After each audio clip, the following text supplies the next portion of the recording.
Евросоюз настаивает, я не смогу в конкретных формулировках это сейчас выдать, настаивает на начале процесса, значит, окончательного разрешения конфликта.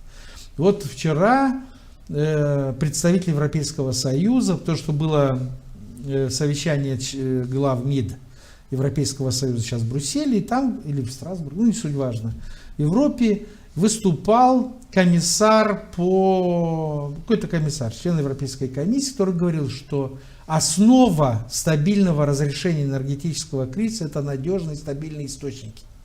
Источники газа, источники электричества. То есть не венгерские фирмы, пусть венгры меня простят, проблема не в венграх, а вот в том, что у нас в башке там, или в голове у нашего правительства. Надежные источники. А надежные источники — это прозрачные процедуры, это либо двусторонние договоренности, либо значит, закупки на бирже, но не с Россией, которая сегодня так, завтра может что-то опять в голову придет, они перекрыли кран и так далее.